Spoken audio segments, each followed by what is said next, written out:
भूर्भुवः स्वः तत्सवितुर्वरेण्यं भर्गो देवस्य धीमहि धियो यो नः प्रचोदयात्। हे ईश्वर, हम यह पठन पाठन आपको प्राप्त करने और कराने के लिए साधन के रूप में करने जा रहे हैं। इस कर्म को और इसके कर्म फल को भी आपको अर्पित करते हैं। ओम शांति ही शांति ही शांति। सबको सादर नमस्ते जी। तो हमारा ईशोपनिषद का पाठ चल रहा है, जिसमें 11वें श्लोक तक हम पाठ पढ़े थे। आज 12वां श्लोक का क्रम आ रहा है। पहले इसको पढ़ेंगे, फिर इसकी व्याख्या करेंगे। एक बार मैं बोलता हूँ, एक बार आप बोलेंगे। ओम अंधं तमः प्रविशन्ति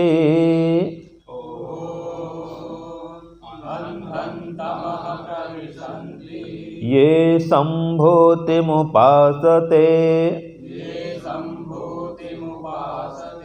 ततो भूय इव ते तमो य उ संभूत्यां रताः। ओम अंधं तमः प्रविशन्ति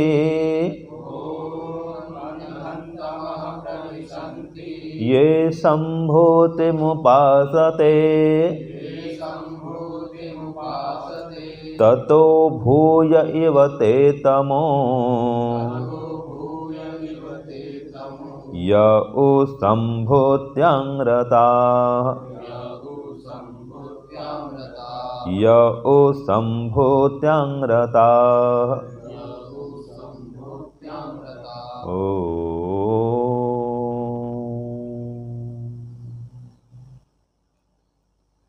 आज हम इस पर विचार करेंगे, संभूति और असंभूति क्या है। ठीक है, जिसको यहाँ पर व्यक्तिवाद और समष्टिवाद कहा है। तो ये व्यक्तिवाद क्या है, समष्टिवाद क्या है, संभूति क्या है, असंभूति क्या है, इस पर विचार करेंगे। तो देखिए, पहले क्या, अंधं तमः प्रविशन्ति ये असंभूतिम उपासते, कि वे लोग अंधकारमय लोक में प्रविष्ट होते हैं जो असंभूति की उपासना करते हैं। असंभूति माने याद दिया व्यक्तिवाद, इंडिविजुअल, जो है जो व्यक्तिपरक भाव होता है। ठीक है, खाली अपने सुख को देखता है व्यक्ति, अपनी उन्नति देखता है। ठीक है, अपने स्वास्थ्य को देखता है, ये व्यक्तिवाद है। समाज राष्ट्र जाए भाड़ में, मैं भला मेरा परिवार भला, ये क्या है, व्यक्तिवाद। हाँ जी, मैं भला मेरा परिवार भला। गांव में, समाज में, राष्ट्र में कुछ हो, हमको कोई मतलब नहीं, ये व्यक्तिवाद है। देश को नहीं देखते, समाज को नहीं देखते। और समष्टिवाद क्या है, संभूति, सबके हित को देखा जाता है, समाज के कल्याण की बात सोची जाती है, राष्ट्र कल्याण की बात होती है जहाँ पर, ये समष्टिवाद। तो समष्टिवाद और व्यक्तिवाद ये दोनों समाज में चल रहा है, हम देखते हैं। तो जो केवल व्यक्तिवाद में लगे रहते हैं, अर्थात असंभूति की उपासना करते हैं, वे गहन अंधकार में प्रविष्ट होते हैं। और जो संभूति में लगे रहते हैं, खाली समुदायवाद में लगे रहते हैं, समाज में ही लगे रहते हैं, व्यक्तिगत उन्नति की नहीं सोचते, खुद के स्वास्थ्य के लिए कोई ध्यान नहीं, न स्वयं की उन्नति के लिए न कोई ध्यान करेंगे, न कोई उपासना करेंगे, न कोई आसन व्यायाम करेंगे, न हवन करेंगे। ठीक है, आत्मकल्याण के लिए कुछ भी नहीं कर रहे हैं। ठीक है जी, समाज कल्याण में लगे रहे हैं और अपने शरीर का भी ध्यान नहीं रखते हैं, तो ऐसे लोग भी हानि उठाते हैं। तो जो खाली समाज को ही महत्व देते हैं, समुदायवाद में, समाजवाद में बंधे रहते हैं और व्यक्तिगत उन्नति प्रगति इस पर कोई ध्यान नहीं देते, अपने परिवार में भी ध्यान नहीं देते। बच्चे बिगड़ रहे हैं, उनको संस्कार नहीं मिल रहा है, पत्नी दुखी है, माता पिता दुखी हैं, वो कुछ सोचते नहीं। ठीक है, तो ये क्या है, स्वयं पर अत्याचार करना है, अपने परिवार पर अत्याचार करना है, तो ये भी ठीक नहीं है। तो हम पहले ही पढ़े थे, समन्वय चाहिए, व्यक्तिगत उन्नति भी करें और सामाजिक उन्नति भी करें, खुद को भी देखें और राष्ट्र को भी देखें। ठीक है, केवल आत्मकल्याण में न लगे रहें और केवल समाज कल्याण में न लगे रहें। तो जो इस प्रकार से उपनिषद के इस संदेश को समझ लेगा, उसका व्यक्तिगत जीवन भी और सामाजिक जीवन भी, पारिवारिक जीवन भी, राष्ट्रीय जीवन भी, सब कुछ बढ़िया हो जाएगा, है कि नहीं है। इसलिए उपनिषदों का स्वाध्याय करना चाहिए। तो हम दोनों के विषय में जाने, व्यक्तिवाद और समष्टिवाद। तो देखो यहाँ पर असंभूति और संभूति दो बातें आई हैं।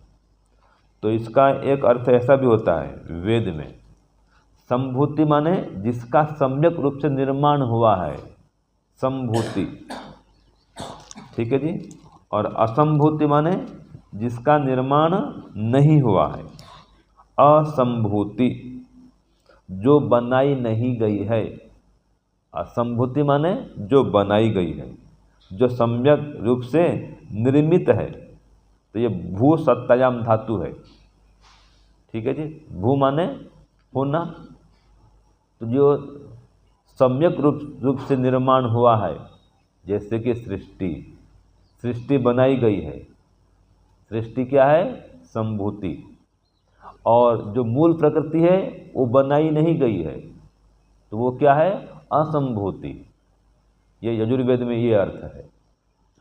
उपनिषद में क्या है, व्यक्तिवाद और समष्टिवाद, और वेद में क्या है, कार्य जगत माने संभूति और कारण जगत माने असंभूति। तो वहाँ भी वही बात है, दोनों से लाभ लेवें। तो देखो, परम पिता परमात्मा ऐसा है, वो एक फर्म है या उसकी एक कंपनी है। वो कंपनी क्या निर्माण करती है, सृष्टि निर्माण करती है, सृष्टि के सारे पदार्थों का निर्माण करता है वो। ये सूर्य, चंद्र, ग्रह, नक्षत्र, इन सबको निर्मित करने वाली कंपनी ईश्वर है। ग्रह, नक्षत्र, सूर्य, चंद्र, पृथ्वी, जल, अग्नि, वायु, आकाश, इन सब का निर्माण करने वाली कंपनी परमात्मा। उसकी फैक्ट्री उसके पास में है और उसके लिए कोई वर्कर नहीं चाहिए। ये अद्भुत बात है। कोई भूमि नहीं चाहिए, कोई फैक्ट्री डालो तो कितना ज़मीन चाहिए, कितनी भूमि चाहिए, है कि नहीं है। कितने नौकर चाकर चाहिए, कितने औजार चाहिए, मशीन चाहिए, यंत्र चाहिए, इलेक्ट्रिसिटी चाहिए, लाइसेंस चाहिए इसके लिए, कितना धन चाहिए, man power, money power, mind power, सब चाहिए। और परमात्मा के लिए ये बाहरी पदार्थ कुछ भी नहीं चाहिए। और स्वयं अपने आप में ही मनी पावर भी है, माइंड पावर भी है, मैन पावर भी है, सब कुछ वही। बस लाइसेंस भी कहीं से लेना नहीं उसको, धरती कुछ चाहिए नहीं उसको। वो वन मैन शो, वो क्या है, वन मैन शो बोलते हैं, one man army, one man show. ठीक है, और स्वयं सब कुछ करने में समर्थ है, इसीलिए उसको सर्वशक्तिमान कहते हैं। क्या कहते हैं? सर्वशक्तिमान, जो अपने समस्त कार्यों को स्वयं करने में समर्थ है, वो परमात्मा क्या है? सर्वशक्तिमान है। तो ये संभूति और असंभूति दोनों का वही मालिक है, कार्य जगत और कारण जगत। ये व्यक्तिवाद और समष्टिवाद, सबके ऊपर उसका नियंत्रण है, उसका अधिकार है। ठीक है ना जी? व्यक्तिगत उन्नति भी वही कराता है और सामाजिक उन्नति भी वही कराता है। वो आत्मिक शक्ति भी देता है और सामाजिक शक्ति भी देता है।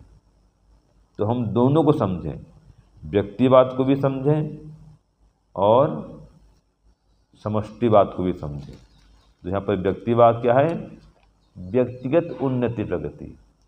इसको भी जानें कि व्यक्तिगत उन्नति प्रगति कैसे होगी। ये व्यक्तिवाद है, ये यहाँ पर कहा असंभूति है। तो व्यक्तिगत उन्नति कैसे होगी? प्रातःकाल जल्दी उठो, है ना, आसन व्यायाम प्राणायाम करो, स्नान करके ध्यान करो, ठीक है, फिर हवन करो, स्वाध्याय करो, कुछ सत्संग करो, दान पुण्य करो। ये खुद का इसमें आत्म कल्याण होगा, आत्मिक उन्नति होगी। बड़ों की सेवा भी करो, कुछ परोपकार भी करो, परिवार को भी देखो, प्राणियों पर दया भी करो। ठीक है जी? समाधि के लिए प्रयत्न करो, ईश्वर प्राप्ति के लिए प्रयत्न करो, योगाभ्यास करो। इससे व्यक्तिगत उन्नति होगी। यह है व्यष्टिवाद अथवा व्यक्तिवाद। इसको व्यष्टि भी कहते हैं, समष्टि और व्यष्टि, व्यष्टिवाद और समष्टिवाद, जिसको यहाँ पर व्यक्तिवाद कहा गया है। तो व्यक्तिवाद के लिए ये कहा गया। फिर क्या कहा? समष्टिवाद, तो सामाजिक उन्नति प्रगति के लिए प्रयत्न करो। तो सामाजिक उन्नति के लिए क्या करेंगे? सबसे पहले तो व्यक्तिगत स्वार्थ को छोड़ेंगे। उदाहरण के लिए, अभी चुनाव का समय था, ठीक है, अब नेताओं ने अपने अपने प्रलोभन दिए, भाई हमको वोट दो, आपको ये देंगे, हमको वोट दो, ये देंगे। लेकिन जो जागरूक मतदाता है वो व्यक्तिगत स्वार्थ में नहीं फंसता है। कोई कहे 1 लाख रुपया दूंगा, हमको वोट देना, और उसको वोट दे दिए। अब राष्ट्र को देखो, इसके लाभ से क्या होगा? देश को देखो, जिसको वोट देने से हम यूसीसी ला सकें। क्यों जी? जनसंख्या नियंत्रण बिल लाना मुख्य है, नहीं तो मारे जाओगे हैं। हाँ, जो मुख्य काम है अपने अस्तित्व को बचाने की है। ये नून तेल दाल आटा तो मिल जाएगा, रोजगार नहीं मिल रहा है, रोजगार मिल जाए, कोई बड़ी बात नहीं है। बेरोजगारी बढ़ रही है, वो कमाओ अपने हाथ से, भगवान ने हाथ दिए हैं दो, सरकार पर क्यों निर्भर रहना। अस्तित्व की लड़ाई अभी है, अभी नहीं तो फिर कभी नहीं।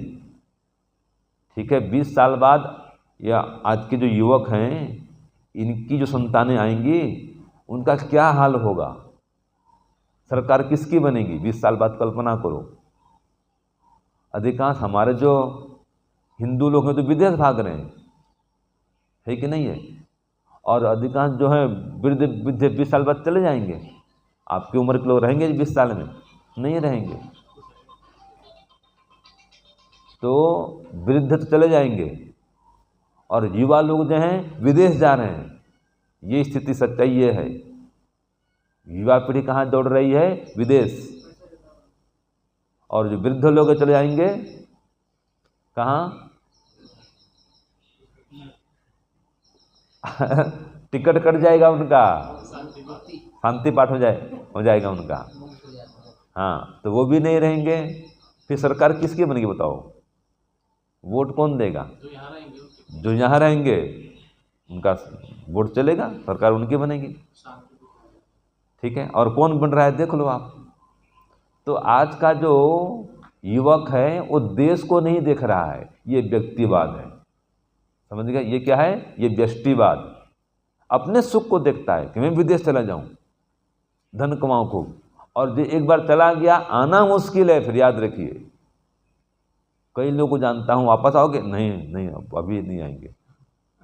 कोई कहता है वृद्धावस्था में लौटेंगे। अरे तब तो क्या होगा, तुम्हारा देश नहीं बचेगा। हैं?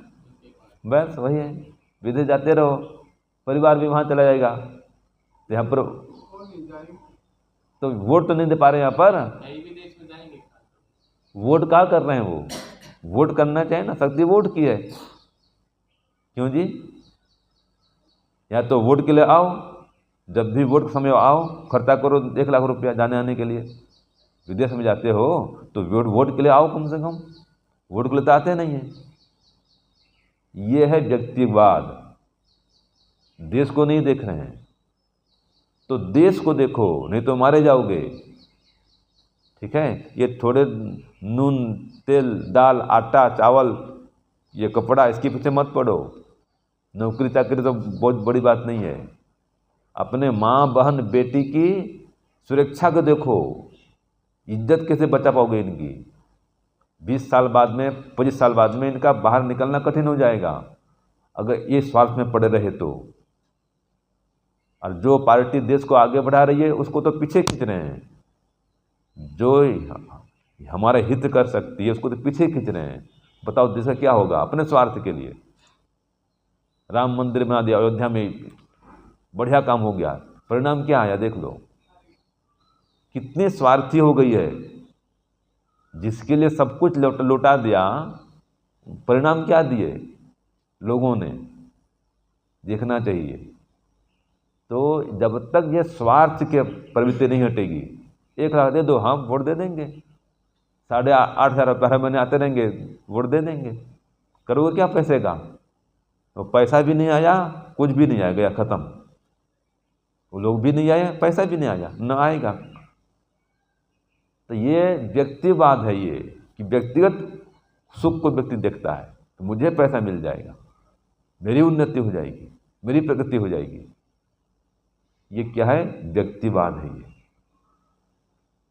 और समष्टिवाद क्या है कि केवल समाज को देखते रहो, समाज को देखते रहो, अपना कोई ध्यान नहीं, उपासना नहीं, कुछ नहीं। और कोई ध्यान करने चला जाए तो क्या बोलेंगे, ये ढोंग कर रहा है। ये भी समस्या है कि नहीं है? कोई भाई अब मैं अभी फुर्सत हूँ, 1 दिन 2 दिन मेरे पास समय है, मैं फ्री हूँ, फुर्सत हूँ, कुछ जब करूँ ध्यान करूँ, तो बोले ढोंग कर रहा है। ये समस्या है, देखो है कि नहीं? ऐसा हो रहा ही नहीं हो रहा है भाई। कोई मौन कर रहा है, जप कर रहा है, ध्यान कर रहा है, बुरा काम थोड़े कर रहा है। कहीं भी जाए जैसे कोने में नहीं। हाँ, तो ये जो है व्यक्तिवाद भी ठीक नहीं है और समष्टिवाद भी ठीक नहीं है। और हाँ जी, क्या ठीक नहीं? समन्वय ठीक है। व्यक्तिगत उन्नति भी करो और सामाजिक उन्नति भी करो। व्यक्तिवाद ठीक नहीं मतलब खाली व्यक्तिगत सुख को देखना, व्यक्तिगत स्वार्थ को देखना, ये ठीक नहीं है। और समष्टिवाद माने खाली समाज को देखते रहना, अपने शरीर का ध्यान नहीं, परिवार का ध्यान नहीं, संतान का ध्यान नहीं, कोई हवन नहीं, ध्यान नहीं, स्वाध्याय नहीं, सत्संग नहीं, दिन भर घूम रहे हैं समाज के पीछे। और ये किन प्रकार में धन खाली कमा रहे हैं, सामाजिक प्रतिष्ठा बढ़ा रहे हैं। ठीक है? तो ये भी गड़बड़ है। तो समन्वय चाहिए। तो जो व्यक्ति इस प्रकार से केवल व्यक्तिवाद में या समष्टिवाद में पड़ा रहता है, वो अंधकारमय लोक में प्रविष्ट होता है। इसलिए व्यक्तिवाद भी खतरनाक है और समष्टिवाद भी खतरनाक है। अगर एक पक्षी हो गए तो, माने एक पक्ष को ही लेकर चलेंगे तो, इसलिए समन्वय चाहिए। तो व्यक्तिवाद में व्यक्तिगत उन्नति भी करें, मना नहीं है, सामाजिक उन्नति भी करें, समाज सेवा भी करें, राष्ट्र सेवा भी करें, राष्ट्र को भी देखें। ठीक है? अपने को भी देखें और राष्ट्र को भी देखें, तो जा कर के आपका ठीक ठीक विकास माना जाएगा। और जो हम यहाँ पढ़ रहे हैं संभूति की उपासना और असंभूति की उपासना। वेद की भाषा में कहें तो भौतिक भोगों के पीछे भागते रहना, ये संभूति की उपासना है। संभूति माने जिनका निर्माण हुआ है, जितने भौतिक पदार्थ हैं, तो केवल भौतिक पदार्थों के पीछे भाग रहे हैं, ये है संभूति की उपासना, ये खतरनाक है। और असंभूति मूल प्रकृति, तो मूल प्रकृति खोज में लेकर हैं। जैसे वैज्ञानिक लोग अभी तो खोज ही कर रहे हैं कि संसार किससे बना है, कैसे बना है, अभी तो पता नहीं है। ठीक है, तो असंभूति की खोज में लगे रहे और अब आत्मा को नहीं मानते, परमात्मा को नहीं मानते, वो भी खतरनाक है। तो वेद की दृष्टिकोण से भी और उपनिषद की दृष्टि में भी संभूति को और असंभूति को समझें, दोनों से ठीक ठीक लाभ लें, दोनों का समुचित प्रयोग करें, तो आपका जीवन श्रेष्ठ बनेगा, सुखमय बनेगा, महान बनेगा। और याद रखिएगा, कोई वस्तु बुरी नहीं है, ठीक है, उसका सदुपयोग करना चाहिए। संभूति भी आवश्यक है, खाना पीना भी चाहिए, वस्त्र भी चाहिए, ये सारे भौतिक पदार्थ इनका प्रयोग भी चाहिए। तो कोई वस्तु बुरी नहीं है, उसका प्रयोग बुरा करेंगे तो गड़बड़ है। अब मोबाइल है, ये कोई बुरा नहीं है, लेकिन इसमें ही लगे रहो, कोई कंट्रोल नहीं, नियंत्रण नहीं, तो खतरनाक है ये। इसके भी दुष्प्रभाव पड़ेंगे, कितने तो हानिकारक वो निकलती हैं, किरणें निकलती हैं, क्या बोलते हैं इसको, रेडिएशन। ठीक है जी, तो एक सीमा तक प्रयोग करो, वो ठीक है भाई। ये संतुलन चाहिए, समन्वय चाहिए। तो कोई भी भौतिक पदार्थ है उसका सदुपयोग करो, उससे समुचित लाभ लो और लाभकारी होगा। ये संभूति से लाभ उठाना है, और उसके पीछे पड़े रहोगे तो संभूति से आपका विनाश हो जाएगा। ये भी संभूति है, शरीर भी संभूति है, सारे जितने पदार्थ बने हुए हैं सब संभूति वेद की भाषा में। और असंभूति माने मूल प्रकृति, ये वेद की भाषा है। और भाषा कौन सी है उपनिषद की? संभूति माने व्यक्तिवाद और असंभूति माने समष्टिवाद। व्यक्तिवाद माने व्यष्टिवाद, व्यक्तिगत उन्नति में ही, व्यक्तिगत स्वार्थ में ही लगे रहना, यह संभूति को उपासना उपनिषद की भाषा में। और समष्टिवाद खाली समाज को देखते रहना, ठीक है, अपने को नहीं देखना, परिवार को नहीं देखना, यह समष्टिवाद। तो दोनों में संतुलन चाहिए, अन्यथा गहन अंधकार में प्रविष्ट होंगे, अंधकारमय लोक में जाएंगे, माने दुख पाएंगे, हानि उठाएंगे। तो ये मंत्रों को समझें, श्लोक को समझें और इससे बोध प्राप्त करें। ठीक है, तो व्यक्तिवाद उसको भी ठीक प्रकार से अपनाएं और जो समष्टिवाद है उसको भी ठीक प्रकार से अपनाएं। जो कार्य जगत है, भौतिक पदार्थ, उनसे भी लाभ लें, जो मूल प्रकृति है उसको भी समझें। ठीक है जी, तो दोनों को समझें और समन्वय बना करके चलेंगे तो हमें सुख अधिक मिलेगा, दुख कम से कम मिलेगा, दुखमय लोक में जाना नहीं पड़ेगा अगर समन्वय बना के चलेंगे तो ये आज के मंत्र का कहें या श्लोक का कहें, ये सार है। ओम शांति ओम शम। सबको सादर नमस्ते जी।